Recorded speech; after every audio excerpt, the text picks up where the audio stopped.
제목은 무엇이 부활되어야 하는 제목으로 함께 은혜를 나누고자 합니다.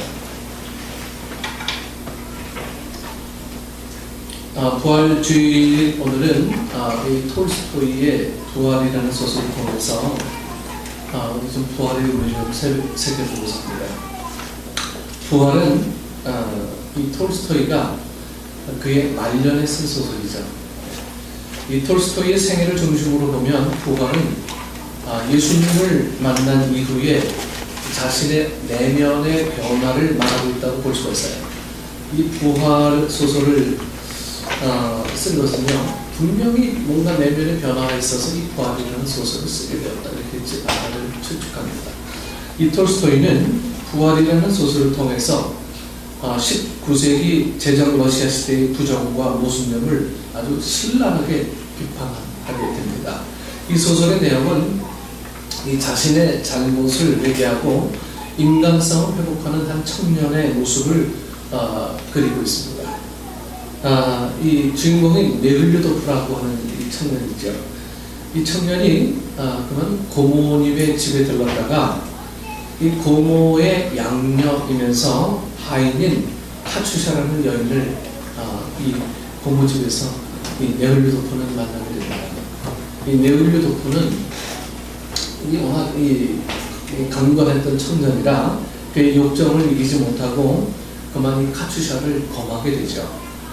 그리고 그는 군대로 떠납니다.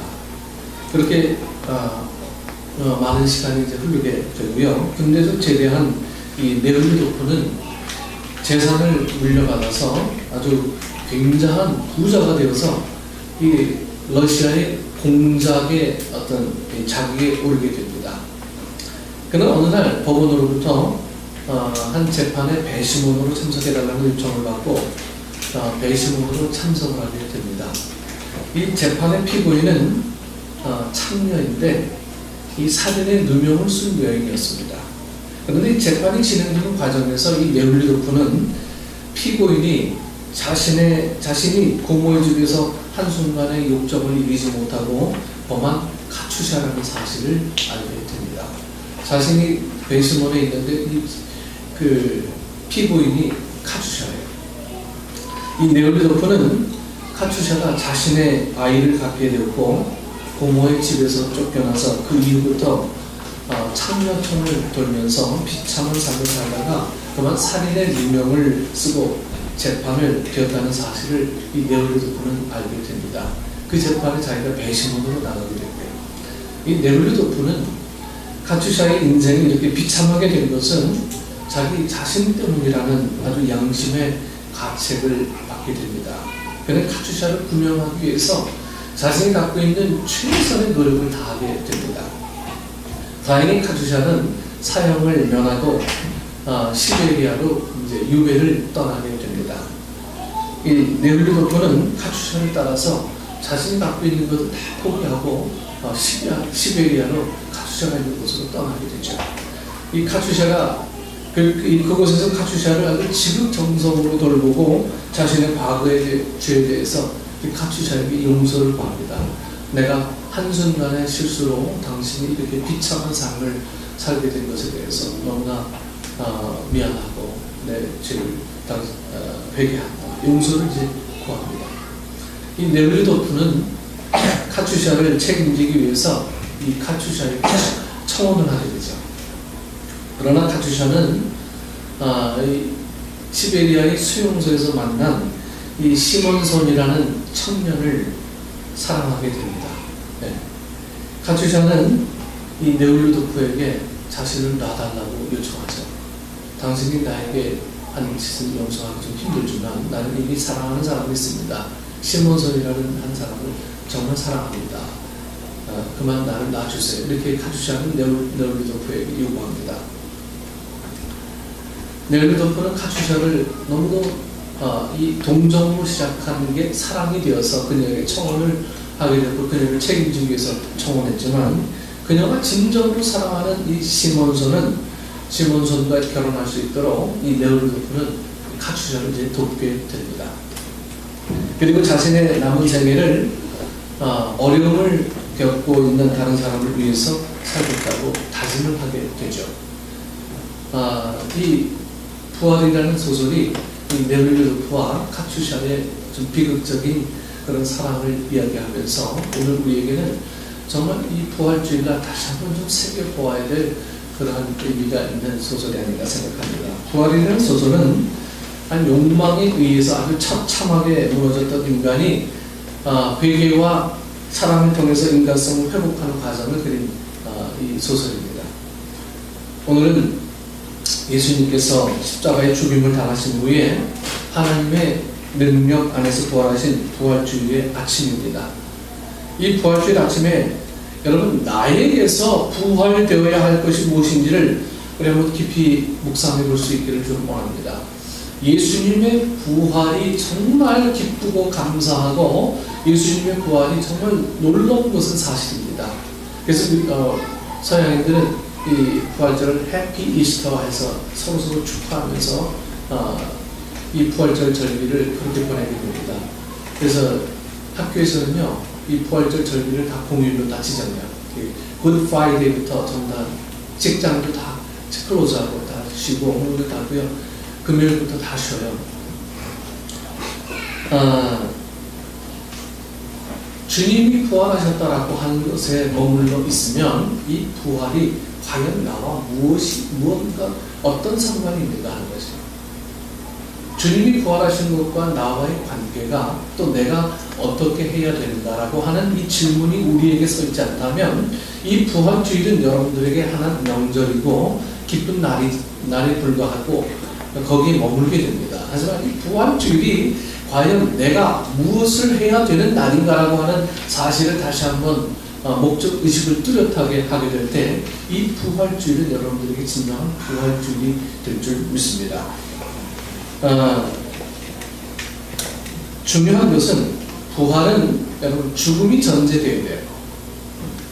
여러분 부활만을 기뻐하고 있는 사람에게 죽음이 전제되어 있지 않은 부활은요 절대로 부활이 기쁜 날이 될 수가 없습니다. 그래서 부활은요 죽음이 전제되어야 됩니다. 죽음. 부활의 사전적인 의미는요 죽었다가 다시 살아남을 말하죠. 즉 죽음이 없는 부활이라는 것은 있을 수가 없어요. 죽음이 없는 부활이 어떻게 존재합니까? 부활은 죽음 후에 일어난 것이죠. 예수님의 십자가 고난의 죽음이 없었다면 예수님의 부활의 영광이 없습니다. 우리 신앙에 있어서 문제가 되는 것은 여러분 십자가 죽음의 고난이 없이 부활의 영광만을 바라는 거예요. 십자가 죽음의 고난이 없이 부활의 영광만을 챙기려고 합니다. 우리 안에는 여러분 두 개의 영적인 영역이 늘 싸움을 하고 있습니다. 우리 안에는 두 개의 영역이 있어 늘 싸움해요. 사도 바울은 로마서 7장 20절에서 23절에서 이렇게 말씀하고 있습니다. 만일 내가 원하지 아니하는 것을 하면 이를 행하는 자는 내가 아니요 내 속에 거하는 죄이라.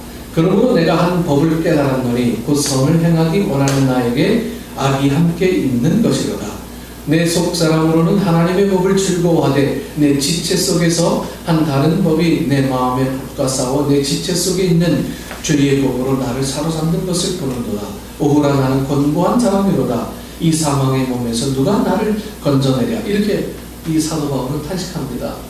내가 아무리 노력하려고 해도 내 안에서 이 죄란 놈이 자꾸만 나를 송사해요.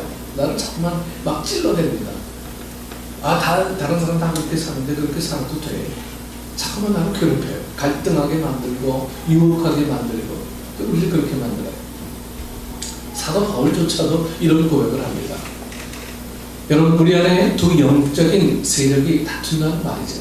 여러분들에게도 분명 그러한 일들이 일어나고 있어요. 하지만 그런 일이 일어날 때마다 항상 내가 편하게 쉬운, 내가 하기 쉬운, 내게 이런 쪽으로만 자꾸만 넘어가고 합리화할 뿐이죠. 하나님의 법을 중심으로 한 선한 마음과 사탄을 중심으로 한 이 악한 마음이요 내 속에서 늘 싸우고 있습니다. 여러분 사람들마다 선하게 살고 싶어하는 마음은 누구나 다 가지고 있어요. 그러나 이 육체의 즐거움과 세상의 정욕에 이끌려 선을 행하기보다 악을 행하는 모습으로 우리는 살아가게 됩니다. 왜? 주인이기 때문에. 바울은 자신에게도 이와 같은 모습이 있음을 고백하며 오라 나는 곤고한 사람이로다. 이 사망의 몸에서 누가 나를 건져내랴. 이렇게 고백을 하고 있는 거예요. 바울은 그 해답을 고린도전서 15장 31절을 통해서 말하고 있습니다. 고린도전서 15장 31절 보면 형제들아 내가 그리스도 예수 우리 주 안에서 가진 바 너희에게 대한 나의 자랑을 두고 단언하노니 내가 날마다 죽노라고 이렇게 이 사도 바울은 고백합니다. 바울은 자신이 예수님 안에서 새로운 사람이 되어서 변화된 삶을 살기 위해서 날마다 죽는다고 말해요. 내가 주님 앞에 새로운 사람을 살기 위해서 내가 죽어야 됩니다. 즉 자신의 자랑이 죽어야 되고 교만이 죽어야 되고 게으름이 죽어야 되고 욕망과 욕심이 죽어야 되고 미운 놈을 날마다 십자가 위에 죽이는 거예요. 여러분 죽음이 없이는 부활이 없어요. 내 속에 부활되지 못한 것들이 있다면 여러분들 먼저 죽음이 없어서 그런 거예요. 버리지 못한 것들, 놓지 못한 것들 이런 것들이 놓여지지 않았고 죽어지지 않아서 부활의 기쁨이 내 속에서 다시 한번 기쁨이 되지 못하는 겁니다. 우리 안에 근데 이상하게요. 자꾸 죽으려고 하면 살아나요. 죽으려고 하면 자꾸 살아나고 또 살아나고 자꾸 갈등하게 만들고 번민하게 만들고 그러다가 주변에 다른 사람들이 대부분의 사람들이 합리화 속에서 늘 사는 모습을 보면 에이 나도 그러지 뭐 이런 식으로 다 이렇게 나를 합리화시키며 몰아가게 됩니다. 바울은 자신이 이 예수님 안에서 새로운 사람이 되어서 변화된 삶을 살기 위해서 날마다요. 한 번 죽는 게 아니고요. 날마다 죽는다고 고백해요. 날마다. 한 샘물에서 쓴물과 단물이 동시에 나올 수가 없는 것처럼 여러분 교만과 겸손이 함께 할 수가 없어요. 욕심과 양보는 절대로 함께 할 수가 없습니다. 미움과 사랑이 함께 할 수가 없어요. 높아짐과 낮아짐이 함께 할 수가 없습니다. 믿음과 불신이 함께 할 수가 없고요. 두려움과 평안이 함께 할 수 없고요. 동과 서가 함께 할 수가 없습니다.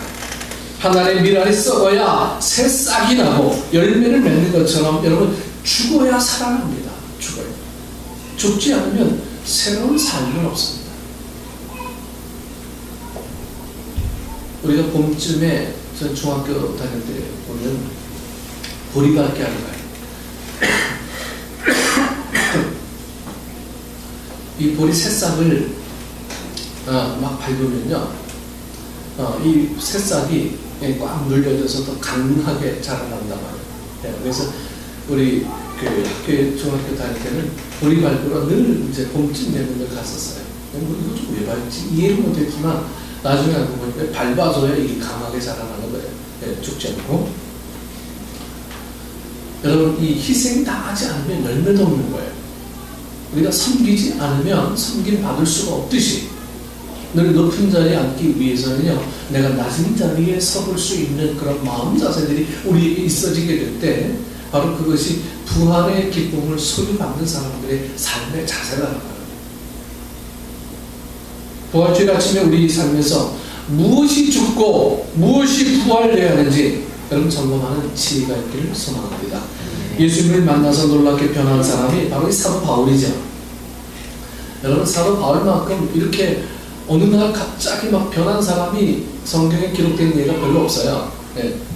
사도 바울은요 예수님 믿는 사람들을 다 잡아다가 막 감옥에 가두고 막 이런 사람이었어요. 근데 어느 날 갑자기 예수님 만나고 다마스커스 길 위에서 예수님 만나고 난 후부터 이제는 반대의 사람이 되죠. 오늘 본문에는 사도 바울이 예수님을 만난 사건이 기록되어 있습니다. 사도 바울이 예수님을 만나기 전에는 예수님을 잡아 죽이는 일에 막 앞장섰어요. 그는 최초의 순교자가 누구지? 스데반 선교사입니다. 스데반 이 집사를 죽이는 일에도 가장 앞장서서 증인이 됐던 사람은 바로 사도 바울이에요. 그는 예수님을 믿는 사람들을 잡아서 옥에 가두고 교회를 박해하는 일에 아주 열심을 다했습니다.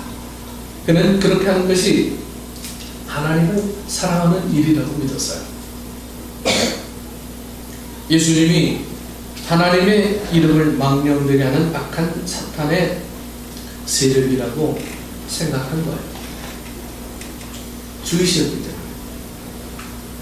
예수를 인정할 수가 없는 거예요. 베냐민 지파의 이 온전한 유대인이었기 때문에 이 사도 바울은 예수님을 인정할 수가 없었던 사람이었습니다. 그는 자기가 하는 행동이 하나님을 높이는 일이라고 자부심을 갖고 예수님 믿는, 그 당시에는 신종 종교라고 이 얘기를 하겠죠. 예수님 믿는 사람들 다 잡아주는 일을 아주 거리낌 없이 했던 사람이 사도 바울이었습니다. 그러던 그가 예수님을 믿는 사람들을 잡아 가두기 위해서 이 다마스커스 길 위로 가던 도중에 부활하신 예수님을 만납니다. 사울은 아주 큰 충격을 받아요. 그 충격이 얼마나 컸던지, 여러분, 이 예수님을 만나고 난 후에 사흘 동안 이 장님이 되었어요. 앞을 보지 못했습니다. 그리고 먹지도 못하고 마시지도 못했다고 성경은 기록하고 있습니다. 바울은 부활의 예수님을 만난 이후에 아주 놀랍게 변했어요. 그는 스스로 자기 이름을 바꾸죠. 이름을 바꿨다는 것은 이제부터 새로운 삶을 살겠다는 의지를 표현한 것입니다. 그는 사울이라는 이름을 바울로 바꿨습니다. 여러분 잘 아시듯이 사울은 큰 자 뜻이고요. 바울은 작은 자라는 뜻입니다. 바울이 큰 자라는 이름을 죽였을 때 이 작은 자라는 바울의 이름이 하나님 안에서 더 귀하고 존귀한 이름이 되었습니다. 이것이 바로 예수님을 만난 사람들의 부활의 그런 진정한 의미입니다. 작년 세월호의 침몰 사건으로 인해서 온 국민이 아주 몸살을 앓았어요. 부활을 축하하기가 민망할 정도로 이 사회가 그렇게 아파하고 이 사회가 정말 어떻게 어느 방향으로 흘러갈지 모르는 아주 침통한 세월들을 작년 부활주의를 보냈습니다. 여러분, 그 몸살은 아직도 진행 중이세요. 얼마 전에 보니까 세월호 침몰자 유가족들이 정말 머리 깎고 세월호법에 대해서 다시 개정해라, 철회해라 하면서 다시 시위하고 하는 모습들을 보게 됩니다. 얼마 전에 차를 타고 가니까 세월호 유가족들이요, 안산에서 팽목항까지 걸어서 가는 걸 제가 직접 봤어요. 우리 집 앞쪽으로 해서 이렇게 걸어가시더라고요. 그들은 처절하게 아주 그들의 몸으로 이 자녀들의 죽음을 헛되지 않기 위해서 특히 노력을 하고 있는 모습을 보게 됩니다. 특히 꽃다운 고등학교 2학년에 200명이 넘는 아이들이 죽음을 당했어요. 선생님은 제자들을 살리기 위해서 죽음의 자리에 들어갑니다. 어린 제자들은 6세의 6세의 어린아이를 살리기 위해서 힘을 모아서 그 위기 속에서도 생명을 품었습니다. 남학생들은 여학생들에게 구명조끼를 벗어 입혀줬다고 했어요. 그런 아이들을 남겨두고 가장 먼저 배에서 탈출한 선장과 일부 선원들이 온 국민으로부터 아주 거센 비난을 받게 되죠. 어떻게 한정이 났는지 아직 그 이유는 아직 잘 모르겠지만, 선장이 육지에 나와서 한 행동은 우리를 아주 격렬하게 만들었습니다. 바닷물에 젖은 5만원짜리 또 만원짜리 지폐를요, 난로에 말리고 있는 장면이 기자에게 보여서 그를 더 그를 향한 비난이 훨씬 더 거세졌음을 우리는 매스컴을 통해서 들었습니다. 좀 비난을 받아 마땅합니다. 그런데 그 장면을 보면서 가슴이 아픈 것은 그 모습이 바로 여러분 다른 사람의 모습이 아니고 저의 모습이고 여러분의 모습이에요. 그 모습이 바로 우리 교회의 모습이고 이 나라의 모습입니다. 우리 사회는 있어야 할 자리에서 이탈한 사람들이 너무도 많아요. 여러분, 있어야 할 자리에서 이탈한 사람, 대한민국이라는 이 배가 거친 바다를 향해 하는데 있어야 할 자리에서 이탈한 사람들이 많으면서도 순항하기를 기대한다면 그것은 어리석은 일입니다. 그래서 더욱더 슬픈 거예요. 그들을 비난하고 있는 우리도 책임있게 서 있어야 할 자리에서 다 이탈한 사람들입니다. 여러분, 언론이 그래요. 대부분의 언론이 권력의 시녀가 되어서 언론의 자리에서 떠나서 최고의 혜택을 누리며 살았습니다. 저는 데모 세대거든요. 초등학교 다닐 때부터 신천에서 연세대학교 학생들 데모하는 거, 이 체육가스 먹고 자랐어요. 그래서 제가 신학교 가면서도 5.18 광주 항쟁이 일어나서 아주 공부했던 시간보다 데모했던 시간들이 더 많았던 그런 세월들을 보냈습니다. 어릴 때, 초등학교 때부터 대학 때까지 계속 데모하고 이 나라의 정권, 독재 정권 싸우고 데모하고 늘 치약을 눈에 붙이고 살았어요. 네. 그런 세대입니다. 그런데 이 언론들이 전부 다 이 정부 시녀 노릇을 하고요. 네? 언론에 노릇을 못하고 있는 그런 세대에 아직도 있는, 지금도 그렇게 존재하고 있는 거 보면 우리나라의 민주화는 언제 정착이 될 것인가 하는 이런 아쉬움들이 계속 남아 있습니다. 나라의 최고 지도자에서부터 정치인들이 국민들의 안전과 생명보다 이 권력과 또 인기 관리에 급급해서 있어야 할 자리에서 다 이탈하는 거예요. 국가 권력의 기관이 위조서를 만들어서 여러분 국민을 기만하고 있어야 할 자리에서 다 이탈합니다. 네. 요즘 뉴스 보면 참 답답한 소식들이 얼마나 많이 나오는지 몰라요. 네. 국민의 생명을 담보로 개인의 탐욕을 채우기 위해서 군수 납품 비리 사건들로 책임자들이 자신의 자리에서 이탈합니다. 네. 회사가 부도로 무너지고 서민 투자자들의 눈에 핏물을 뒤로 가고 기업인들과 책임자들이 다 이탈해버렸어요. 가정의 행복을 만들 책임 있는 사람이 순간의 즐거움을 위해서 있어야 할 가장의 자리에서 이탈해버렸습니다. 특히 사회가 정의의 마지막 보루가 되어야 하는 종교가 그 자리를 이탈해서 도리어 사회의 걱정거리가 되고 있습니다. 교회가 그렇고요. 목회자들이 이탈했고요. 성도의 자리에 있어야 되는데 성도의 자리에서 이탈해버렸습니다. 하나님 나라의 장애가 되고 있어요. 어린 아이들의 죽음은 우리 사회가 또 우리가 죽은 거 다름이 아니라고 저는 봅니다. 어린 아이들의 고등학교 2학년 작년에 세월을 함께 죽어간 이 아이들의 죽음은 우리들에게 커다란 어떤 경고를 하고 있는 거예요. 그래도 이 경고가 아직 우리 안에 경고로 들리지 않는 것 같아요. 여러분, 사자가 포효하는 것 같은 음성으로 예언의 외침을 하고 있습니다. 여러분, 이 시대가 이 부활절 기쁜 소식, 우리가 기쁘다 뭐 이런 감정으로 전해야 될 그런 부활절이 아니라요. 여러분, 좀 사자가 포효하는 것 같은 음성으로 이 부활절의 예언의 외침을 우리가 이 사회에 외쳐야 됩니다.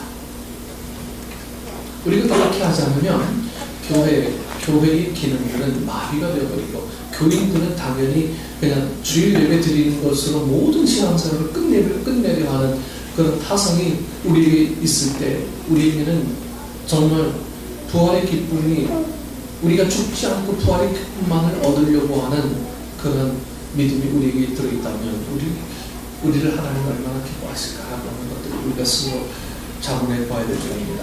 대통령에서부터 국민 한 사람 한 사람에 이르기까지 여러분 어린 아이들의 죽음을 통해서 우리 사회를 향해서 토해내는 예언자의 소리를 우리가 좀 들을 수 있어야 합니다. 우리 개인 그리고 가정과 나라 전체에 진정한 부활이 필요한 때입니다. 예수님은 죽고자 하는 자가 살 거다 이렇게 말씀하셨어요. 진정으로 부활하기를 원한다면 죽어야 할 것이 죽어야 한다는 말씀이에요. 죽어야 그곳에서 새로운 것이 살아납니다. 네, 죽어야 돼요. 우리 가정에, 우리 교회에, 여러분의 직장과 우리 사회에 여러분 부활의 꽃을 피우기 위해서 무엇이 죽어야 하는지를 우리가 좀 돌아볼 수 있기를 소원합니다. 죽어야 산다는 부활의 진리를 가슴에 묻고 부활을 향해서 다시 일어나는 성도 여러분에게 하나님의 은혜가 충만하기를 주님으로 축원합니다. 여러분들에게 이 부활의 소망이 일어나서 여러분들이 정말 서 있어야 할 자리에 여러분들이 서 있기를 소원합니다. 내가 있어야 될 자리가 곧 부활의 자리예요. 내가 있어야 될 자리가 정말 성심을 다해서 있어야 될 자리가 주님의 부활을 증거하는 그런 자리예요. 목사는 목사로서, 성도는 성도로서 서 있어야 될 자리에 서 있어야 됩니다. 내가 주님이 되어서는 안 돼요. 내가 모든 것을 판단하고 내가 모든 것을 내 삶을 움직일 수 있는 주체가 되어서는 안 됩니다. 주님이 나를 움직여 주십시오. 주님이 나를 인도해 주십시오. 여러분, 우리가 고백하지 않았습니까? 험한 산과 골짜기도 나는 두려워하지 않겠소. 사명우리 찬송 늘 부르면서도요, 험한 산 골짜기, 이건 특정 사명이 있는 사람만 가는 거지. 여러분, 그래서는 안 돼요. 사명이, 여러분, 우리는 다 사명자예요. 이 땅에 우리가 부름받은 것은 사명자예요. 아까 우리 아이들에게 제가 잠깐 가르쳤습니다. 하나님이 우리를 왜 만들어주셨지? 도대체 목사님 무슨 황당한 일로 말씀하시나? 희찬이하고 우리 나를 이렇게 쳐다봐요. 네. 성경 말씀 마태복음 28장 이하의 말씀을 들어주면서 나를 만드신 것은 내 눈과 내 코와 내 입과 내 손과 발을 만들어 주신 것은 예수님이 구하는 걸 잘하라고 나를 만들어 주신 거예요. 여러분, 마찬가지입니다. 오늘 우리 삶에 예수님의 부활을 이야기하지 못하는 사람들은, 여러분, 내가 아직 죽지 않아서, 내 안에 내가 죽지 않아서 아직 부활을 고백하지 못하는 거예요. 내가 온전히 죽고 주님이 살아나는 축복의 부활절 되시고 기쁨의 부활절 되셔서 이 부활의 소식이 우리로서만 끝나는 게 아니고요, 전하여지는 부활절이 되는 축복의 부활절 되기를 축원합니다.